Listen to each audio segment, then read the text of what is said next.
but I really don't have any regrets. I really don't. I've lived exactly how I've wanted to.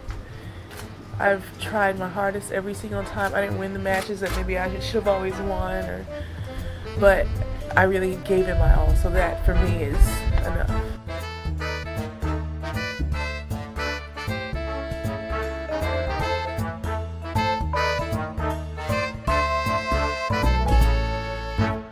Hi everyone, welcome back to The Body Serve. I'm James. I'm Jonathan. And man, we have been to Florida and back. Not the Miami Open, but elsewhere in Florida. And normally this time of year, well, for the past 2 years, I've been in Charleston. I won't be in Charleston this year, which is sad. I'll miss the Althea Gibson court. Mm-hmm. I'll miss the folks that I've met the last 2 years. But the reason for that is we're doing a little bit of personal vacationing this year, which is... Yeah, finally. Vacation that is only tangentially about tennis. Mm-hmm. We're going to be going to Europe in May and seeing part of the Rome tournament while we're there. But Yeah, only a small part. Only 2 sessions. Well, 2 days. We have 2-day sessions booked. We just booked those. Maybe we'll do a night session if the order of play is enticing. But we're going to be off the clock as well, which is exciting. Mm-hmm. We're going to be watching red clay tennis for the first time.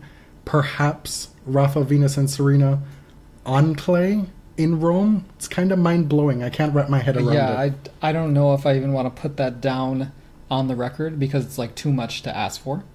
I did say that I would be shocked if Serena plays.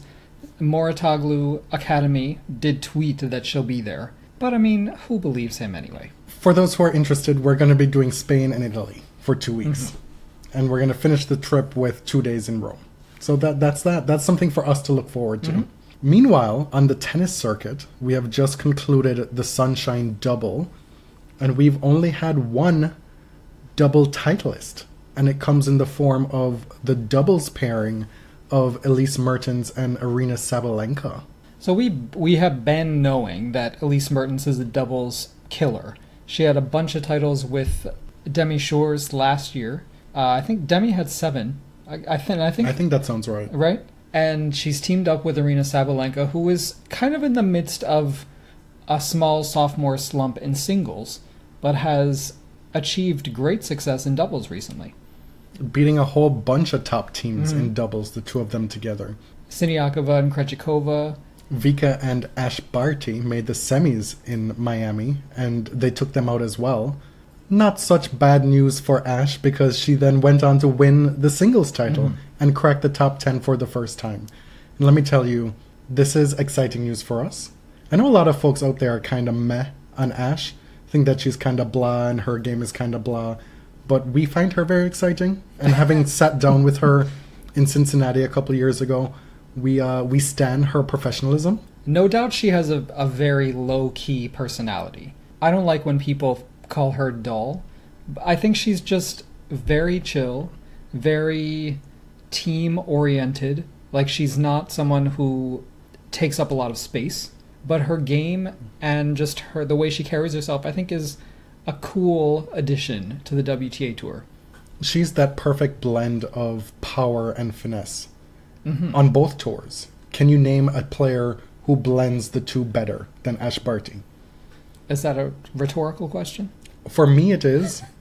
If you want to try, go for it. No, I'm not. No, but I get it. She has a big first serve. She hit 15 aces against Carolina in the final, which is a career high. That slice backhand, which very few women do these days, and she does it consistently. Almost every backhand she hits is a slice.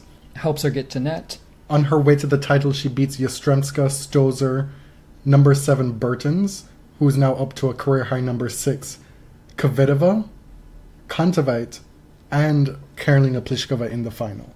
So if you're counting at home, that's 3 top 10 players on the way to the title. Mm-hmm. She actually lost to Petra Kvitova twice before this year. Lost to her at the Australian Open and in the tournament before that in Sydney in the final. If you recall, they had that final to start the year, Ash making the final on home soil, and then Ash had to play her again at the Australian Open. Mm-hmm. So Petra was a bit of a bugaboo for her earlier in the season, and she's now able to conquer her on her way to her biggest title of her career. I feel like 2017 into 2018, we were expecting a lot from Ash, and for a lot of last year, I thought, okay, she's doing pretty well, but she's not beating the players who are better than her. Like, she's beating who she's supposed to beat, but she's still in that solidly like 10 to 20 range. What is it going to take for her to break through? Like, we have all this faith in her talent, but it just felt like, is she maybe stagnating a bit? Like, is there a killer instinct that was missing?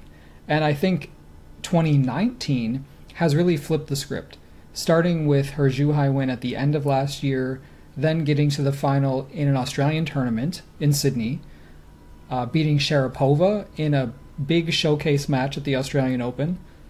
She has really started to turn it around. And now Miami, I mean, by far the biggest final and biggest title of her career. Her opponent in the final, Karolina Pliskova, aided by her two-pronged coaching team of Renee Stubbs and Conchita Martinez, has had a great year so far. Mm-hmm. Yeah, Pliskova has 21 wins already. She won the Brisbane title to start out the year. She made the semifinals famously in Australia, beating Serena Williams in the quarters. And here we are in Miami. She gets to the final. And I would say you had to look at her as the favorite going in. But it became clear as the final went on that she was physically just not there. Which was surprising because she had been playing night matches going through the tournament. The day of the final was pretty hot and humid, but that's to be expected anywhere in the tennis calendar. She said she got through the first 4 or 5 games, and then that's when it started to hit her in the final. And Ash, there was no let-up from her in that final. No, not at all. You know, part of the 15 aces career high was probably that Karolina was not moving to every serve like she should have been. Her movement, on a good day, it's not like top 10 movement, right? That's overstated at this point. I think she's better. shown a lot that better. It's significantly improved. Yes, but a hobbled Karolina is just, it's not going to be good enough in a final, right? I have to say, I'm not trying to be mean here, but I just have limited sympathy for a top 5 player who reaches a final in a tournament where you have a day rest between pretty much all your matches and is physically completely wiped out. If there was something else that was going on there, I retract this. Something that we don't know. But I don't know. To me, it's like, okay, why are you so exhausted? We had this discussion just last night about when folks come for each of us, be it on Twitter or whatever, what are the expectations from each other to back the other up? Oh. And I'm going to leave you squarely on that hill to die on. I am not going to touch it. That's fine. I wasn't asking for a backative. I will back you when it's warranted, but not in this instance. Or when it's something that you agree with. I just don't know enough to opine in this instance. Fair enough. Though I do suspect you'll be fine. I think of all the fandoms, the Pliskova fandom is one that's somewhat benign at this point. Is it? We shall see. The WTA #1 ranking was up for grabs in Miami, which has been the case for every tournament that all the big players are playing this year. Or for the last year and a half. Right. And Naomi Osaka leaves Miami still with her #1 ranking intact. She lost to Xie Suwei in Miami in a match that it was your prototypical Xie match. She just... We were in northern Florida at the time, and Central Florida, please. Okay, that's your territory. I'm not as minutely familiar with American geography as you are, okay. as should be the case. But so I took a break from the sun and was watching this match, and it just frames Xie's game so perfectly what she did in that match. Because this whole business of her being a wizard and doing junk ball, moon ball shit to frustrate your opponent, it's overstated, I think. Maybe that's going to be the word on my part on this episode. Because you watch the match and Naomi's throwing the kitchen sink at her, but she's still able to hang with her from the ground. This is when you think of somebody who has to resort to these, frowned upon tactics to win matches. typically you think that the reason for that is because their deficiencies in their power game, whatever. She's able to absorb the power and give it back. She's also able to generate some.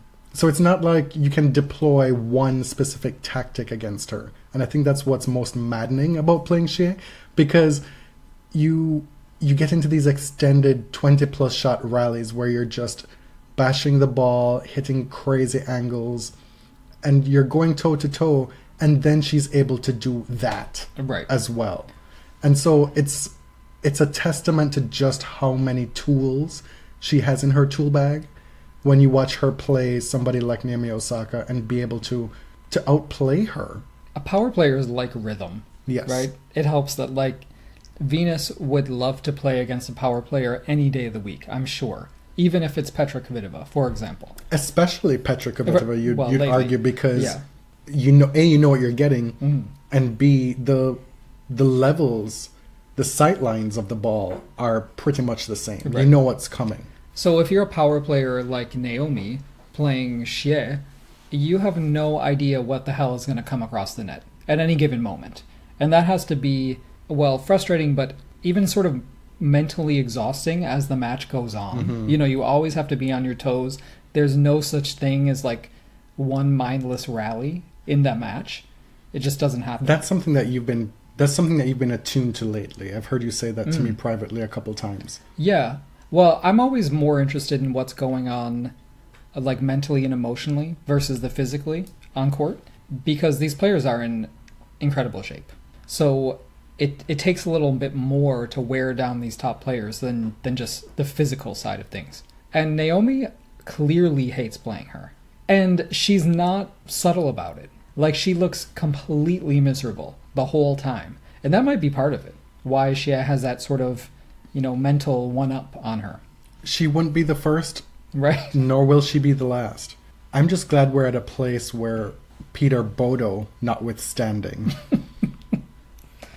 I think it was an attempt at a quip or a bon mot. Okay, whatever. But it's these quips that have to bring Federer and the beauty of his game into it to cause some kind of comparison to degrade a woman player. I'm just not here for it. Well, he did say Enna as well. Was that like the paragon? Okay. Okay.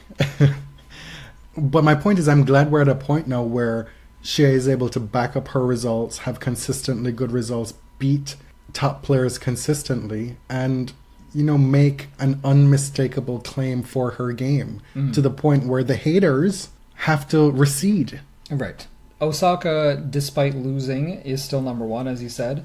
Simona Halep is only 239 points behind her. Now, Naomi doesn't have a whole lot to defend from now until the US Open. She has wins here or there. She got to the, I think, third round of the French Open last year. Tournaments where she had like 2 wins back to back. But her spring and summer was not great. So if she can improve on that, I think she could have a good shot of holding on to her ranking for a while.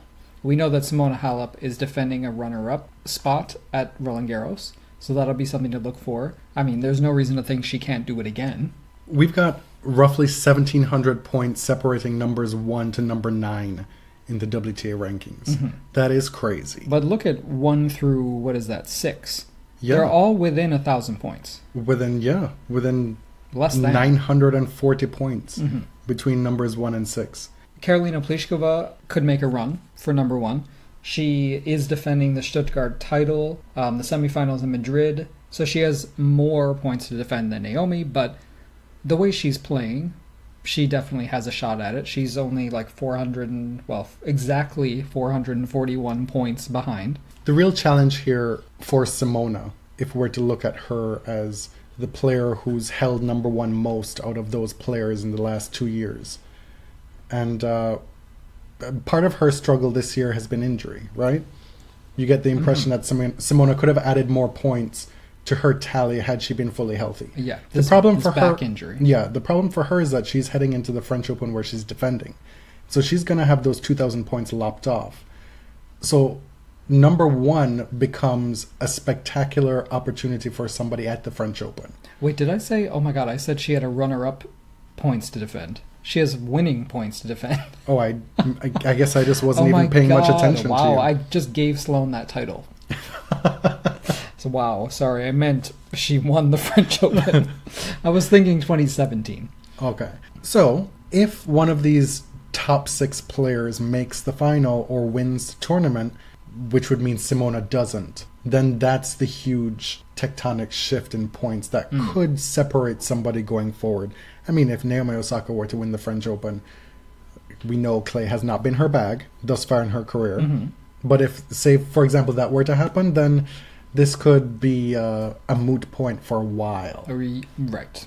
The women's match that caused all that drama in Miami. Mm-hmm. You missed it. You were on vacation. I said, are you going to come outside and watch Andreescu Kerber? And you said, no, I'm going to go to bed.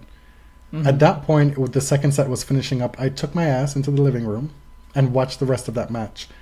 And I'm glad that I was able to bring that first person perspective to the show.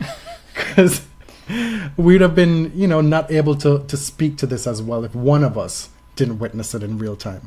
And also the aftermath on Twitter. Mm-hmm. Obviously, Andreescu and Kerber had just played in the final of Indian Wells. Andreescu won. There was some minor tension in the Indian Wells final, which we neglected to talk about at the time. But Kerber was getting annoyed because Bianca kept hitting balls back that were dead, and a few of them hit her. So, and we've seen this before this year with Venus. With whom? Yes.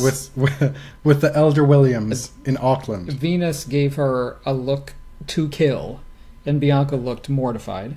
You'd think that would stop someone in their tracks, but she kept doing this, and it was, she's young. You assume that it's just amateurish behavior, that it's not intentional.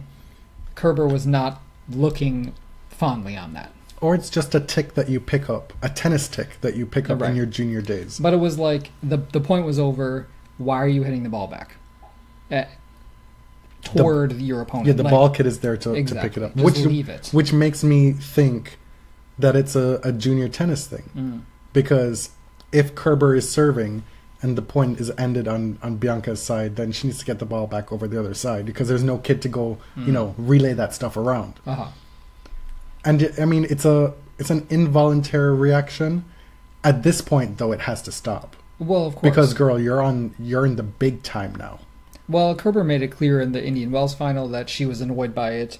We get to Miami, and there was a medical timeout that supposedly pissed off Kerber, and Bianca wins again. The handshake at the end, it was so quick I missed it.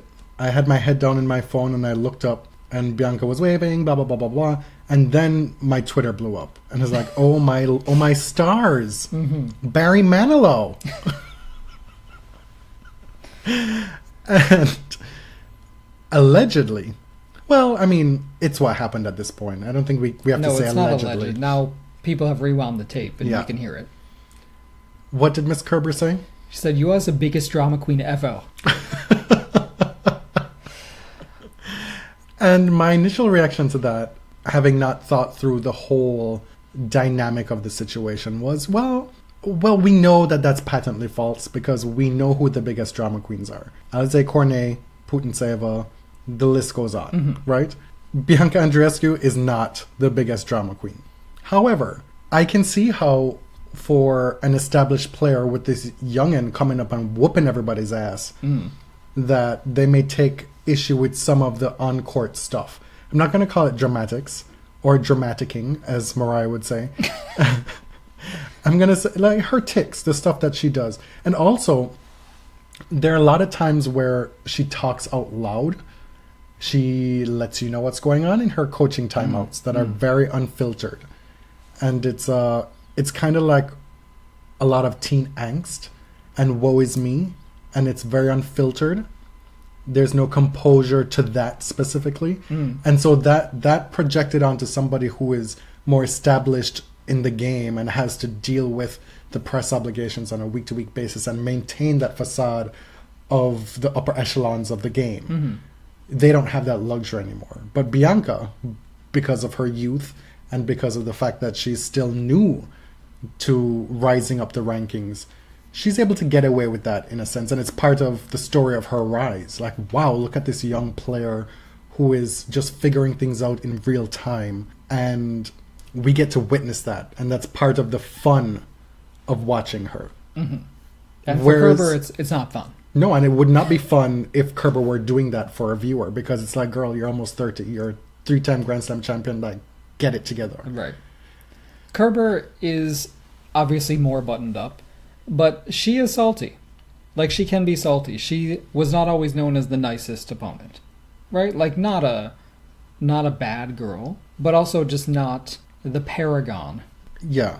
I mean, to expect a reaction like Venus Williams after a loss is not really practical, I would say, or even fair to ask of players, where Venus will extend her hand, make eye contact, even smile after every loss. Right. Like, that is not to be expected from everybody. Kerber at this point isn't, she's kind of a sore loser.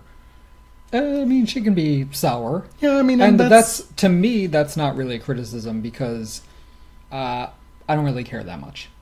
And as a Serena fan, like, how could I get on a high horse about that? it's not the end of the world. People in these big high stakes moments, they lose matches. You're allowed to feel salty about it. Right. What is a really bad look, though, is when you are of the stature of Angelique Kerber and you're going to be essentially shitting on this young up-and-comer in this moment. Well, okay. Here is my take. There was a lot of drama on both sides. People saying what Kerber did was bullying, saying that Bianca deserved it, etc., etc. My thing is, if Angelique wants to say something, she should have whispered it into the girl's ear. Like, Yeah. are you... Hello? Nene Leakes herself said, did I choke somebody? Well, if I did, I certainly didn't do it on camera. The same concept applies here. Like- If you called... Okay, can you imagine, like, what players say to each other when the cameras are not listening? Right? So as a pro, as a seasoned player like Kerber, why are you saying that so mics can pick it up? Because obviously she's hot-tempered and not thinking in the Yes, moment. yeah. But if you really want to have Bianca shook, like you say, you go in and you give the hug and you stay there and everybody thinks, oh my god, it's such an amazing hug at the net. And you're like, really, fuck you, bitch. Right. Because what Kerber did was not shade. It was just mean. Yeah. You know? Like, there was nothing subtle about that. So I think that everyone needs to take a step back. As a 30-something, as a very low 30-something, A very low. yes, I would recommend some moderation, which I know is not always my reputation. I always forget how old you are, and I was so disgusted to learn that you were still 33 last week. I literally was so Is that disgusted. public knowledge? I don't care at this point. I really don't. It's fine. Oh, well, the other thing is that Bianca had some fun with it on Instagram. Her Instagram stories after, like, fans were submitting sort of... She had a picture that was totally unrelated to that match, and she said, caption this. And she was looking off in the distance or something, and then folks were like, oh, there's Kerber Saltiness, or blah, blah, blah, blah, blah. They made it all about Kerber. but she still didn't win that title or whatever. Exactly. And Bianca shared it and sort of got a chuckle out She's of like, it. oh my god, you guys are too much. I'm getting so much of these. Like, girl, God, you're so 18. Like, really. I feel so old when I see shit like that. And then people were saying, well, she needs to stop this. This has gone too far. And in my mind, she didn't do nothing to start this.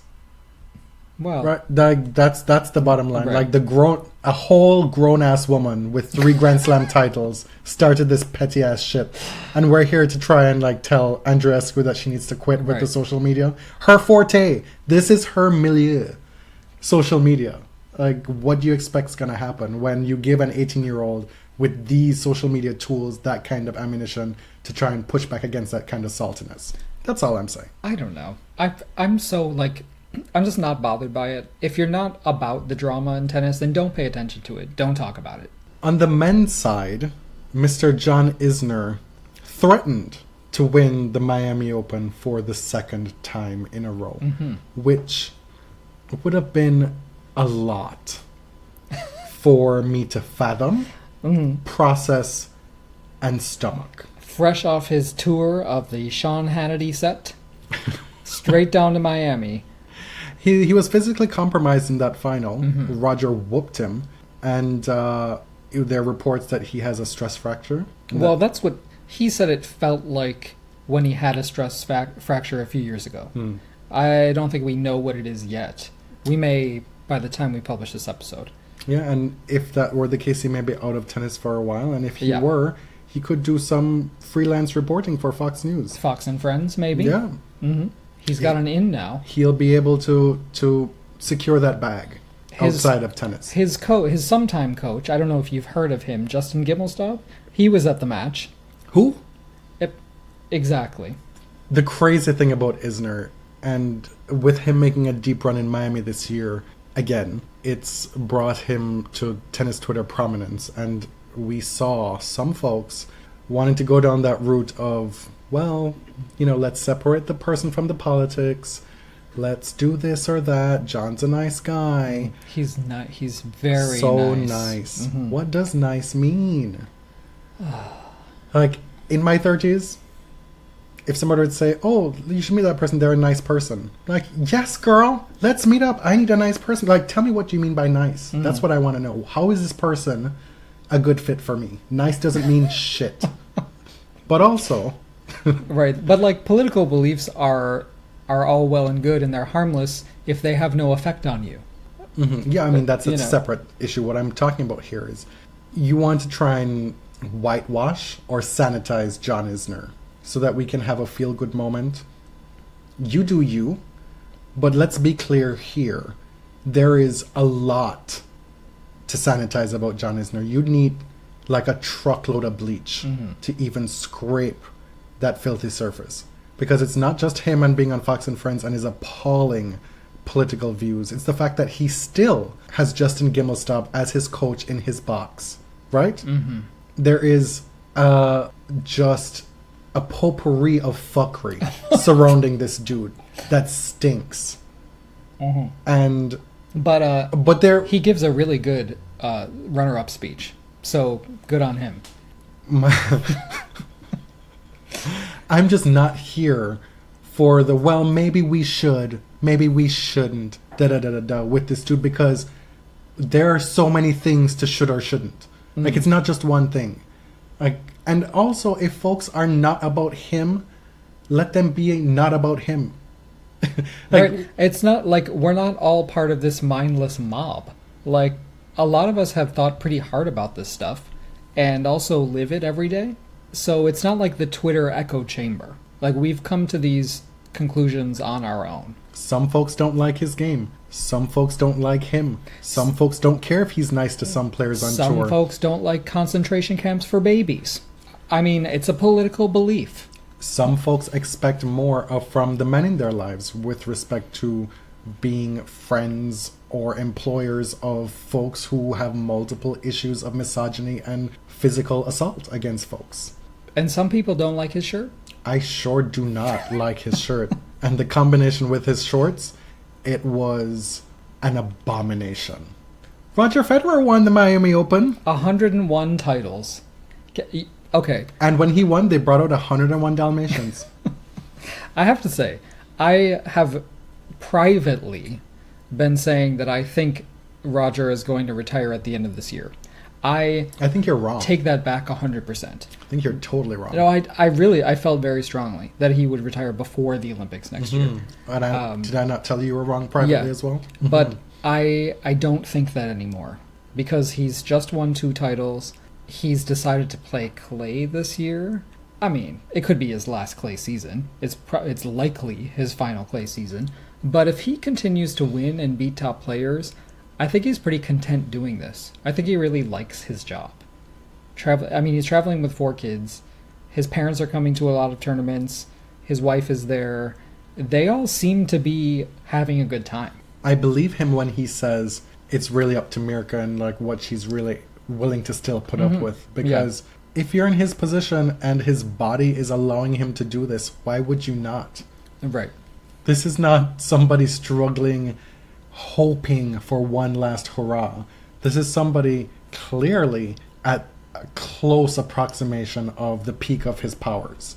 But even, even a fraction of his powers, you can see that it's better than almost everybody else. Sure, but my point is that's how good he still is. If you watch some of the highlights, that net interaction that he had, I mean, that'll probably make year-end highlight reels that extended volley rallying at the net in Miami. And there's still few people who can bother him when he's feeling his oats. And Isner doesn't seem to be one of them, unless it's at Laver Cup. Their record is now 6-2.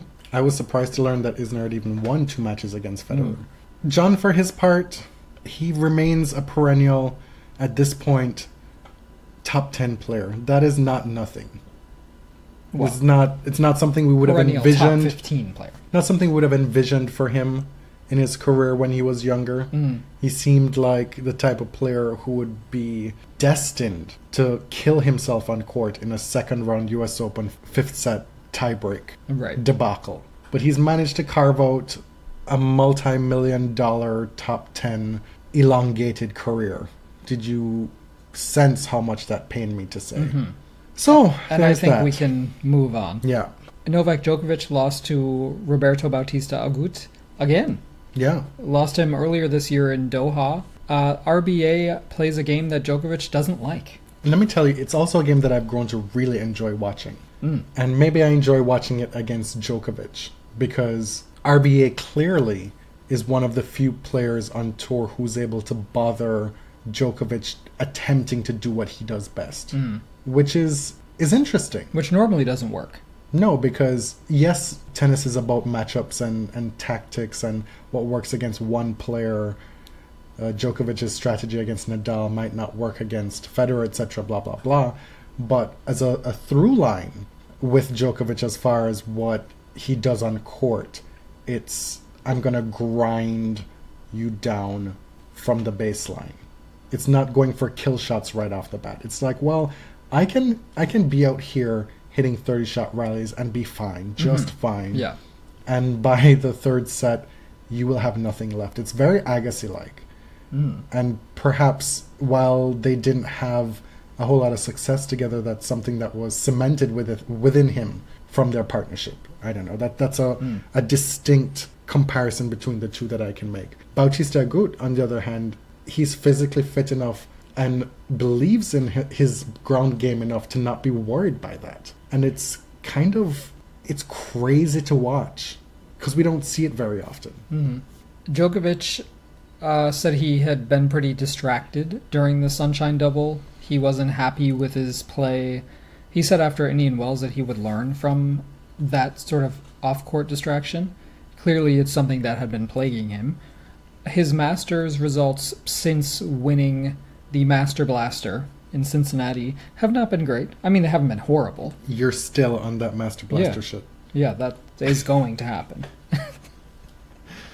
Since he won the final Masters Shield that he didn't have in Cincinnati, there have been 4 since then, I think. They haven't been amazing. Losses to RBA here, Cole Schreiber and Indian Wells, Khachanov, and George last year. I think Djokovic is 31 years old, and he is here for majors. Point blank, period. He's got 3 in a row. Who cares what he does at the Masters at this point? Felix Auger-Aliassime. This kid, like, who doesn't love this kid? He just couldn't wait to be king. The Lion King is coming out this year, right? The Beyonce version? I don't know. I'm not paying attention to that. I have to put this on record. I hate The Lion King. Like, I absolutely hate that movie. You hate Indian Wells. You hate The Lion King. I know. How do you even function? Maybe I'll get another troll for hating The Lion King. But Beyonce's in this one, so it'll be okay. This kid's still just like Bianca, 18 years old. And listen, if you've been listening to this podcast, you know that we have been telling you through the rise of Denis Shapovalov that in spite of all that hubbub, there is another kid waiting in the wings who is projected to be even better. And at this point, I think it's safe to say not only is perhaps his skill set more complete, but he appears to be a more complete package as well. He's got personality. Well, that is very subjective. Yes. I mean, people love Shapovalov. Mm-hmm. They don't love his rap, but they like the attempts, I think. Felix seems to be a much more... Mature. I was just going for he is much more low-key. Mm-hmm. He doesn't seem super comfortable with the attention, which he spoke to this week. He's not used to the spotlight like this. But it turns out he might have to get used to it. And the good news for him, we found out this week that he underwent a surgical procedure in the off-season that has allegedly 100% corrected his heart problem that we saw bother him incidentally against Shapovalov at the US Open. Right. He retired at the US Open. It was his first main draw Grand Slam match with tachycardia, which was really just an irregular heartbeat, like an elevated heart rate. It was scary for people watching, but Felix said he wasn't super worried because he knew what it was, but it wasn't something that he could continue to compete with. So he underwent this surgery. Apparently the doctors were able to find the source of the problem for the first time, and he is not worried about it in the future. He beat 3 seeds in Miami. He beat Fucsovics, Basilashvili, and Coric before losing to Isner in 2 tie breaks. He was up big time in that match. He was up a break in both sets. And And- being up a break against Isner is almost like, oh wow, okay, Yeah. I can really do this. And what came into focus here is just how raw and new he is to these big moments. And this is obviously a learning experience for him. I mean, just the growth over the past, it's not even a few months, the past few weeks, right? Like reaching his first quarter, his first semi, his first final, A year his ago- first Grand Slam match, period. A was in year ago, September. he was struggling to even win matches in challengers against some unheard of players. So it's a similar trajectory to Bianca. He hasn't reached those heights yet, but the kind of the speed of the growth is crazy to watch. And Denis Shapovalov, for his part, reached the semifinals, beat Francis Tiafoe in the quarters, and didn't have a lot to give against Roger Federer, but this was a very encouraging tournament for him, I think. He also beat Tsitsipas, Yes. which was a big win for him. I mean, he beat 2 of the top next generation dudes, TFO, but Tsitsipas is now pretty firmly in the top 10. And again, I've said this in episodes past. Why is it that we don't include Francis in the conversation for best of the next gen or even best next American star? You have so few. Right. Why is Brad Gilbert out here saying that it's going to be Riley Opelka when Francis Tiafoe is inside the top 30? That is crazy to me.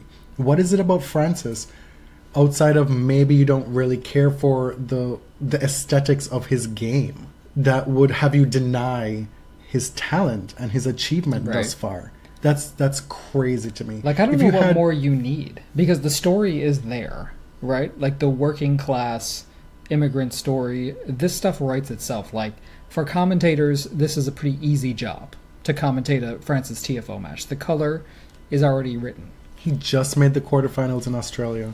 I think perhaps maybe people think he's older than he really is. That might be part of Yeah. it too. Well, he has been heralded since he was like 14 years old. And it took him a little while. We are happy with this development of Felix Auger-Aliassime. We have been ready to stand, and we are here to stand. This next gen is truly a bro generation. Yes. Right, like this is a dude bro generation. But I think they might be a little more fiery than the old guard, than the golden age. The Don't you old think? guard was fiery when they were young too. Well, I mean, Roger and Rafa weren't really. Novak had his things. Andy was mostly self-inflicted. Roger was out here smashing rackets and having a terrible temper Yeah, when but he that's was young. even before we knew them. You know. Okay, well, were we paying attention to them at that age the way we are paying attention to Dennis and Felix and Francis now? No. We weren't. It's a totally different time. We are more attuned to tennis right now, personally. And also the social media spotlight is so much greater. Yeah. I just think these kids come from a different place and a different generation, and they're going to give you a different look. I think the next gen of tennis, I'm not saying that it will be better, but it will certainly be different. Yeah, for sure. The Miami Open wildcard situation. Every year we go through this, and there's a lot of outrage. Oh my God. Because it's IMG determinant as far as who gets these wildcards. Yeah, I mean, that's kind of an open secret in tennis. You see a little of it on Twitter, but a quick Google will tell you who is affiliated with the agency, IMG. IMG owns the Miami tournament, and if you see a wild card that is a little bit questionable, just assume that's why. Just Google, for example, I hate to call her out, but Mari Osaka, and figure out why maybe she got a wild card. Yeah.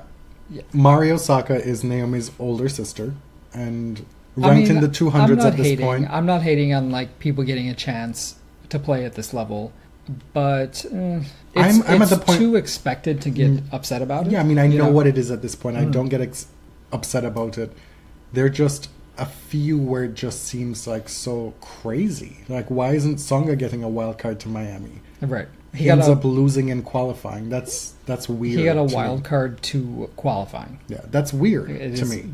Ridiculous. We talked about Mertens and Sabalenka having double success. The surprise on the men's side in terms of doubles was the pairing of Stefanos Tsitsipas and Wesley Koolhof in making the final in Miami. Yeah, that was cool. Those two are going to... It was cool. Koolhof's final was cool. Got it. Those two are going to play doubles together for the rest of the Masters 1000 tournaments for the rest of the year. Sven Grunfeld has a lot to say on Twitter. He is a tennis coach. Mm-hmm. He's worked with a lot of the top women. He worked with Maria. He worked with Ana Ivanovic.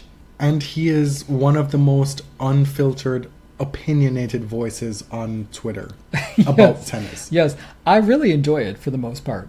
But he is very invested in the Hard Rock Stadium. Apparently, because he says that anybody who has anything negative to say about this tournament should have their head examined.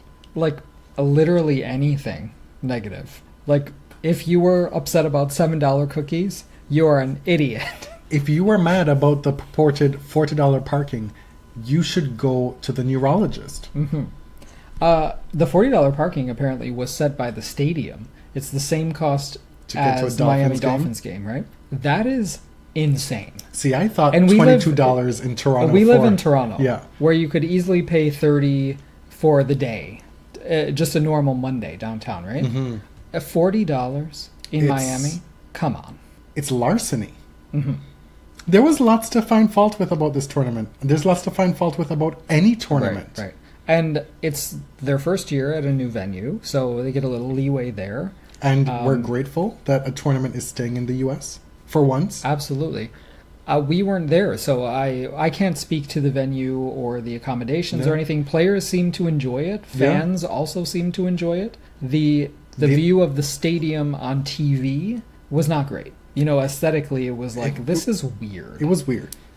For a tournament of this stature, for a Masters 1000 and for one of the premier mandatories on the WTA side, it just looked like almost an afterthought. I heard some folks describing it as beautiful. I don't know, maybe it looks different in person. Exactly. That's what I'm saying. Attendance was up quite significantly this year, and allegedly the reason for that is the stadium was more accessible. Right. Because previously you'd have to travel out to Key Biscayne to get to Crandon Park, and there's like one bridge that goes out there. People would always complain about the traffic, that it would take like an hour and a half to travel 2 miles to get home. And actually this past weekend the Ultra Music Festival was in Virginia Key, which is like one island north of Key Biscayne, and apparently like 80,000 people were stranded on the island and had to walk back to the mainland. Did you hear this?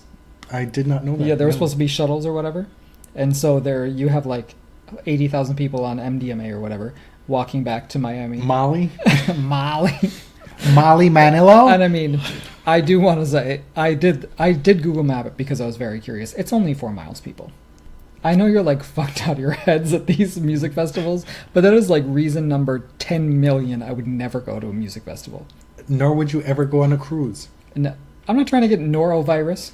But there is a Golden Girls cruise now. There is. Are you saying that you bought it for my birthday or something? I certainly did not. It's really expensive. I bought you tickets to go see Us tomorrow night. That's Yes. about enough for now.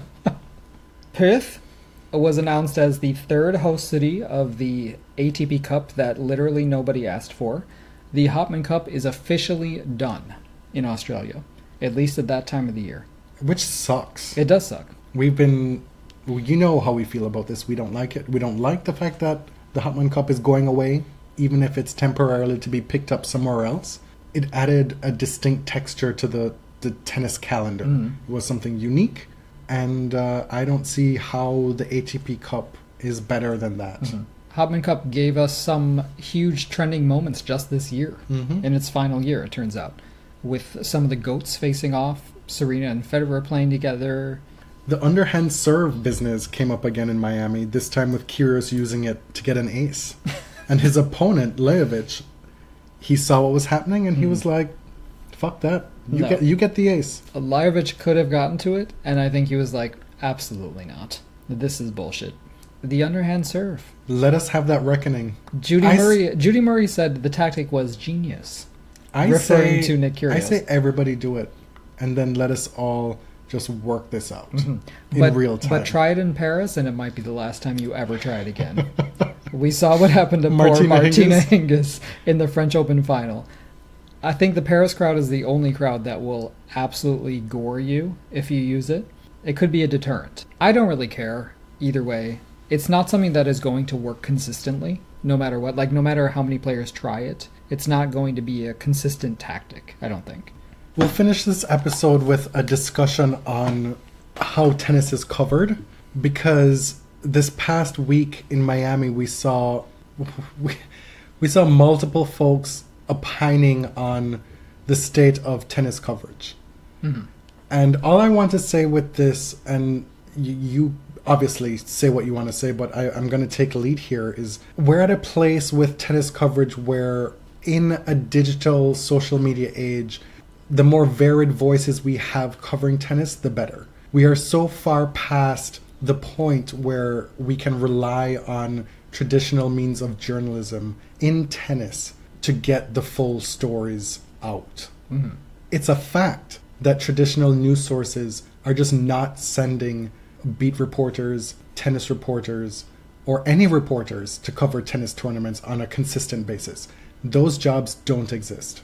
We saw folks lamenting the fact that, traditional tennis coverage, the real authentic tennis coverage isn't what it used to be, and that's what we need to protect and maintain. Well, that for me is bullshit. We have a vested interest in this as well, because we are new media, we're a podcast. We have been credentialed at tennis tournaments as a podcast, which is different. It's part of the sea change. And yes, we're protecting our own interest in that regard. But we have been on the ground where even as a podcast and with two of us in a press room, we can't do everything that we want to do, even though there's two of us. Right. We can't go to every press conference. We can't go to matches to cover matches. It's a totally different feel to watch a match from the press room than it is to watch a match in person. And we saw Caitlin Thompson, lament the fact that, coverage is so much different when you're actually at the match rather than just watching it from the press room. And yes, absolutely. I totally agree with that. I was able to ask Naomi Osaka specific questions about her match on the Althea Gibson outer court in Charleston last year that I would have totally been unable to do had I been in the press room working on other stuff and just kind of tangentially watching that match. You get a certain feel for what's going on the court that you would not get from just being in the press room. There was a moment in that match against Zigemund where Zigemund was delaying her essentially from her side of the court, and Naomi was like, well, you know what, I'm gonna take my own time and step away from the service baseline right now and see how you feel about that. And I was able to ask her about that in person in the press conference, which I would not have been able to do. And I think that added something to our coverage as podcasters from that tournament. The fact is, tennis benefits from a multitude of different voices. And I am absolutely not here for folks who are going to be stifling new media from covering and bringing different layers and textures to the table. That is a non-starter for me. And we've seen it. We've been in the press room with photographers. The tensions between photographers, there's this business of, well, I have to do this for a living. And that's the case for photographers and print journalists. And there's this resentment almost toward folks who maybe don't have to do this to pay the bills. But at the same time, make no mistake, this is not a lollygag business. We are taking this trip to Europe for personal vacation for the first time ever together, because in previous years we didn't do it because we put our resources toward traveling to tennis tournaments for unpaid vacation or unpaid vacation and unpaid work. Exactly. That's what I think a lot of people don't realize, is that like a lot of people in press rooms at these tournaments are not actually being paid. No. Or maybe they're being paid to sell a story here or there to a print or digital outlet. They may not have a per diem, for example. Some of them are paying for their own hotel rooms. Like, it's not the cushiest job in the world. It's very precarious. There's what, like maybe 12 newspapers in the world, literally, who send people to report on tennis across the world. I mean, in Australia, you have a bunch of papers that cover the Australian Open. Mm-hmm. But those papers don't send someone to all these Masters tournaments in different continents. Like, we know that the state of print media is dire, absolutely dire. Like, ad revenues are in the toilet. Subscriptions are what are paying 50% of the bills for a lot of newspapers, which is not sustainable right now. It is just, this leads to this kind of scarcity mentality where some people in the press room would like to keep others out. Like, you have your hand in their pocket if you're getting a press credential. Where it's like, okay, nobody's really losing anything by other people getting a credential. The fact is that the system is broken. Right. That's what the issue is. It's not. We should not be fighting with each other. There's so few people who make a consistent living off of covering tennis. Even somebody like Ben Rothenberg is a freelancer. He may have the New York Times byline, but he's a freelancer. Like, that requires a lot of hustle to make money from covering tennis. And so there's this misconception that if folks who are there week in, week out, that it's easy, that they're not doing what they should be doing, or it doesn't reflect what we consider to be traditional coverage of sport. When in fact, we're at a point where we don't even know what that is. It's evolving. We're in the midst of an evolution of tennis coverage. And for the position to be, well, it needs to be one way or the other, it's kind of, it's too limiting for me. Right. I think what is becoming clearer is that tennis is not a very diverse sport. There are a lot of women in the press room. Yes. But there are not a lot of people of color. No. Of either gender. The press conference interaction, it does its job, right? Like, you get quotes for stories, but we see players opening up in so many different avenues to different journalists outside of sports, like Naomi with that profile in The Undefeated, or with GQ or Esquire, or all these different magazines. Players sort of showing their personality on social media. Like, there's something very limiting about the old school press conference. You sit on the dais and we ask you questions. There's a place for that, but it is limiting. And the people asking the questions, that's really important too. Who is asking the questions? Who is given a press credential? Obviously, you can't give one to any old person you never heard of, but tournaments are now realizing that podcasts, blogs, photographers, all these sorts of new media are covering the sport in an exciting way. The leagues are not realizing that. So, the ATP, especially the ATP. ITF, is shutting down people's Twitter accounts for sharing content. So you wonder if, because these things are not directly revenue generating, they're not seen as valuable. Which is the trouble, because so few people are generating profit from this. Right. Like, it's right. As few people as you can think it is, it's less. Mm. It's really that bad. Right. And there is a problem when we mock and we lament and we complain about some of the truly hideous questions that are asked in press sometimes from folks who have no business being there. That is a problem and an absolute truth. But there is no on-the-job training for this. There is no school of tennis journalism, which is what you need, because a school of journalism is not going to lead to covering tennis in this day and age. It's just not. And what we're doing now is we're getting to a point where, for the good of the sport and the survival of tennis coverage, we're going to have to incorporate different means of covering the sport. Yeah. And make no mistake about it, there are folks, when we have this discussion about being in the press room or being at tennis matches, there are folks who they're functioning as beat writers. There is no time to be on the court. That is a luxury. Right. We know that that is a luxury. And there are times when I'm able to be at a tennis match because I know that being at this tennis match in this moment and not in the press room is not going to affect my rent. For some folks, that is not the case. And so where we're at is we have to find some kind of balance to where folks can make money off of tennis outside of just freelancing. And I don't know where that's going to come from or how that's going to happen, because it seems irrevocable at this point where labor is being exploited. It really is. I mean, when it comes down to it, institutions are not really all that keen on journalism as a rule, unless it makes the product look better, right? But that's not the role of journalism. So you have this thing like, when you get a press credential, you have to be on your best behavior, because that can be taken away and it might not be given to you at the next tournament or the following year.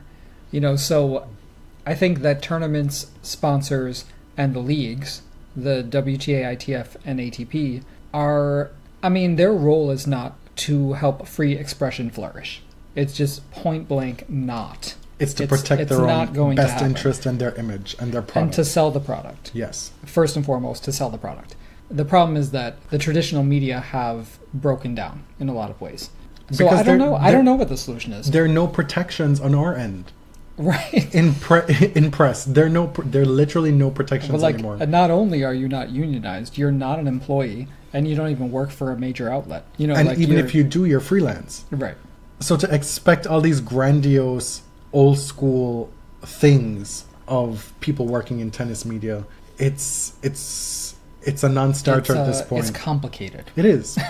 It then makes it even more appalling for us when folks are trying to limit and kind of litigate who is able to be part of this process. Yeah. Well, here we are at the end of number 153.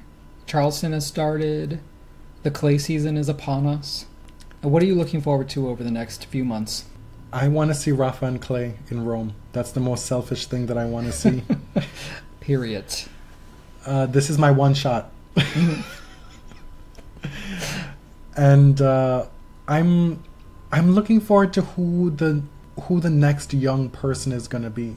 We've had so many already in 2019, but it feels like every tournament there's somebody else. Somebody else is giving an account of their talent. And clay is a totally different surface, obviously. And now that we're making the move from hard court to clay, there are players who have a talent that's more suited to that surface that potentially could start doing things that we haven't seen yet in 2019. I'm looking forward to seeing Felix on clay, because we know he has excelled on that surface. I'm looking forward to seeing Daria Williams, Venus Kazatkina. Daria Williams? I'm looking forward to seeing Venus play on clay, because I think she has adapted this weird, chippy little clay game that I think can really work. I just hope Kazatkina-esque, if you will. I just hope that she's able to... She's in St. Lucia now, having a vacation, having the time of her life. I hope she's able to get her body right for this clay season, because she's not stopping playing. That much we know. Right. Remember when people were terrified she was retiring? Yes. Last year when she dumped the whole team? She's like, no, I'm still having fun. And this year in Miami was clearly the most fun she's had in a long time. We said it in Indian Wells, but in Miami she was actually like having fun in press, which is unheard of for post 35 Venus. Talking about which Golden Girl she liked the best. Like, come on. That's very unusual at this stage. Our moment of zen for episode 153. Brought to you by this brilliant Tennis Channel commercial and Sloane Stevens. Barry Manilow, my mom's like obsessed with him, and so she always makes us listen to him on road trips. So I know like every single song of his. It's terrible. That should make me cackle. I don't know what's so funny about it. Like It's the way she says like it. she's in the golf cart and she's like, Barry Manilow? I can relate. My mom, well, she didn't play it at home, but she has like 15 Barry Manilow records. Okay. But when my mom like moves on from something, it's done. Like, period. I thought you were going to take the opportunity to shit on Michael Bolton. Michael because I oh was my not God. about to suffer that fuckery right now.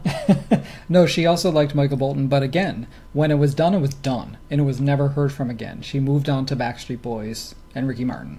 And now Bruno Mars. Right. Listen, I am not about that life. I'm still very much in the Michael Bolton camp. I grew up with Soul Provider. That's that cassette tape that used to play in my mother's car growing up. I'm a Michael Bolton fan Yeah, you for were life. in like a pretty into the Blue-Eyed Soul thing, like Michael McDonald as well. When I just feel like my vocal cords straining and burning whenever I hear it. Michael McDonald is not on the same level as Michael Bolton.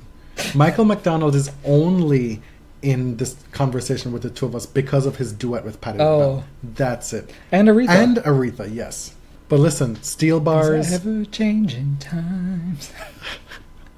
Steel Bars, Soul Provider, When I'm Back on My Feet Again, his cover of Georgia on My Mind, Like- You've lost everybody. whatever. On that note, thanks for listening to episode 153. I'm Jonathan. You can find me on Twitter at tennis_John. And I'm James. You can find me on Twitter at ElliotJMR. 2 L's, 2 T's. We are The Body Serve on Twitter at The Body Serve, funnily enough, as well as on Instagram. If you enjoy the podcast, please tell your friends. Word of mouth is a hell of a thing, even in this day and age. And also, if we may be so bold, give us a review on iTunes. Till next time. Thank you. Thank you very much.